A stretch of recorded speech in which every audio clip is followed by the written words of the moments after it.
Shalom and welcome to another in our series of podcasts from Temple Beth Am, a dynamic center for conservative Judaism in Los Angeles. This is Meditation and Mindfulness with Rabbi Adam Kligfeld. I'm doing this meditation outdoors, which I know our friend Lori is doing so on Zoom. You might be doing this outdoors or indoors if you're on Facebook. I'm doing this outdoors knowing that there will be more distractions for me and for you with cars rushing by and people walking down the street having their conversations just on the other side of the garage door. And birds chirping and perhaps even my dog barking at a rogue squirrel. So more stimuli to take us away from being fully inside ourselves, but therefore a greater sacred challenge to find your home base and also to meditate in nature, to allow the natural world, even the urban natural world, to be a part of the soundtrack of your meditation.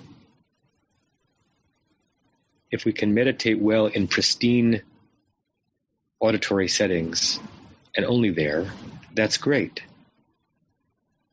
But if we can meditate anywhere, like devout Muslims who can put down a prayer carpet and pray a devotional prayer, irrespective of whether they're just on the side of a bus, at a bus stop, or in a gas station, or in their mosques, then our spiritual life has no geographic GPS boundaries. So feel some waves of calm coming over you, perhaps supplanting the waves of emotion that have dominated today, which is not to downplay or poo-poo emotion or thought. Those are important aspects of being a human, but for now, let them be suppressed by an overall serenity, a sense of wellness that is impervious for the moment to all extrinsic circumstances. In this cocoon that we build together, nothing that you don't want to penetrate can penetrate. Nothing blue, nothing red. No map, no pundit, no worry, no concern can enter into your sanctuary. You build a sanctuary in your heart for your soul. You are complete control. For these few moments, there is nothing to do. There's nothing to see. There's nothing to want. There is just the opportunity to be.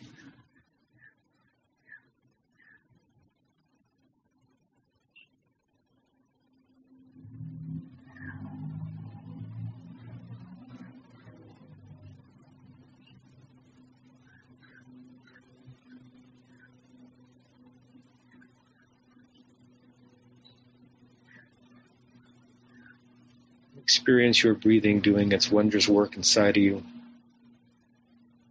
bringing your attention to your breath, which probably had not yet been focused on it as much as it ought to be,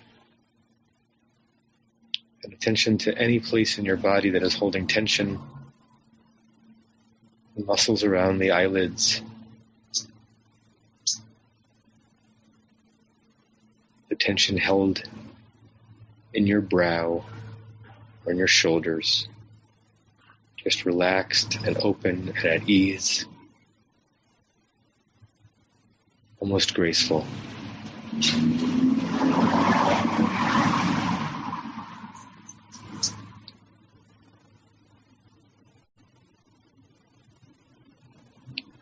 And I want us to go back in time, primordial time,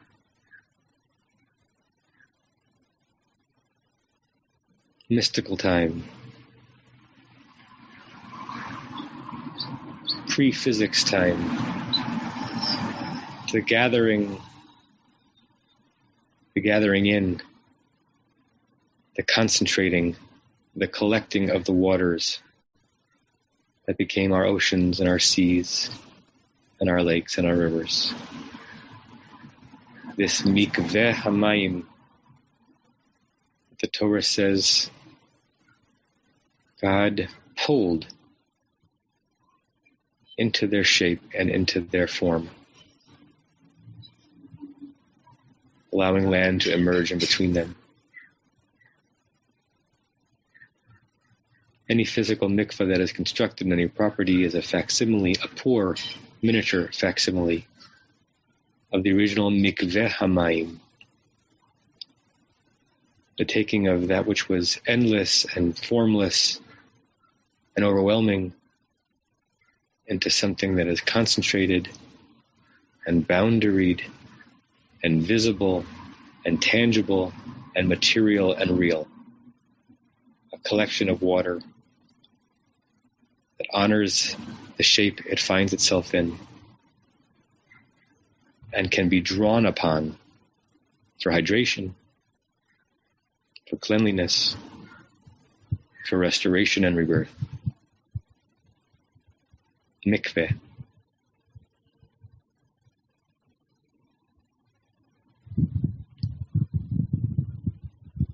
And as you're imagining those waters or imagining yourself in those waters, in an ocean, a specific spot in an ocean, or just the generic notion of you in the waters, a part of that mikveh,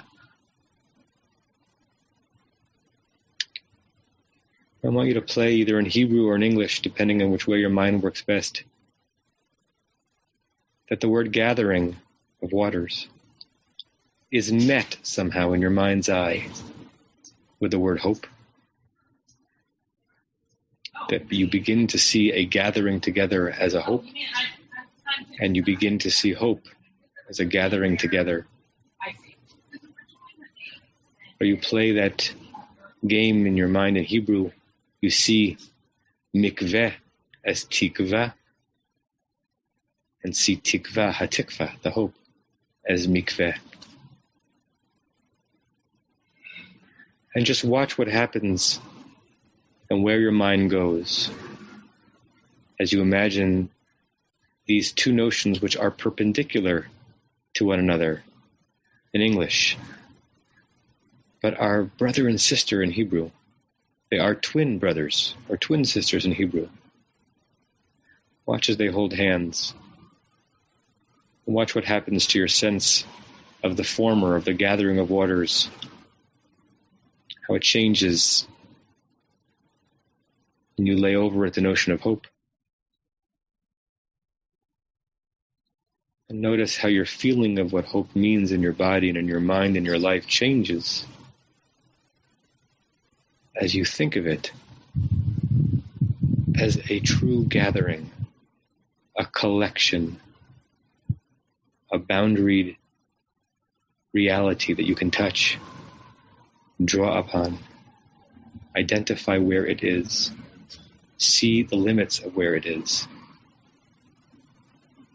and bring into your life.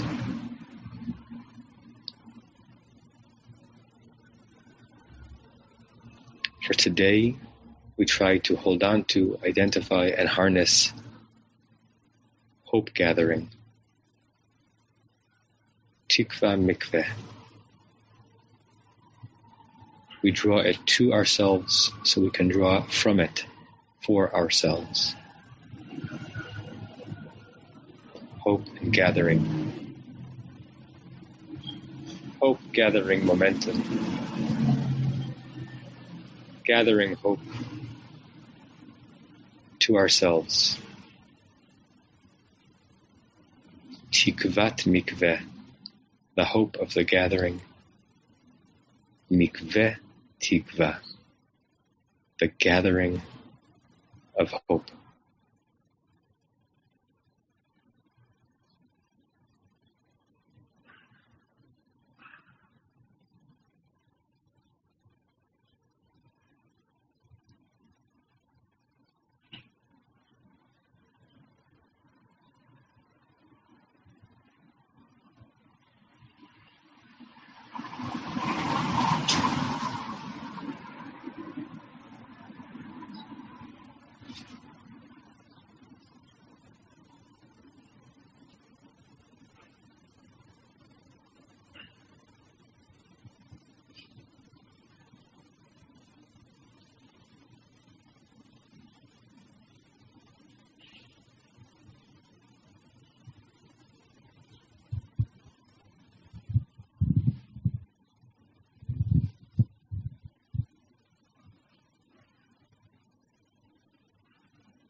When you're ready, you can open your eyes, and we'll close with our closing prayer. We say this 3 times. May we and all beings have happiness in the causes of happiness. May we all be free of suffering in the causes of suffering. May we all experience true happiness that has no taint of suffering. May we live in great equanimity, free from burdening attachment to loved ones and contempt for others, but rather with compassion for all. May we and all beings have happiness in the causes of happiness. May we all be free of suffering in the causes of suffering.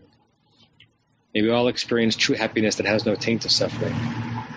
And may we live in great equanimity, free from burdening attachment to loved ones and contempt for others, but rather with compassion for all. May we and all beings have happiness in the causes of happiness. May we all be free of suffering in the causes of suffering. May we all experience true happiness that has no taint of suffering. And may we live in great equanimity, free from burdening attachment to loved ones and contempt for others, but rather with compassion for all. Say namaste and shalom. Have a good day, everybody.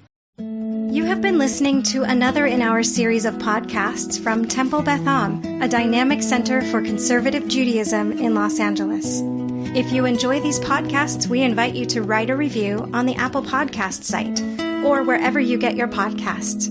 For more information about Temple Beth Am Los Angeles, go to tbala.org.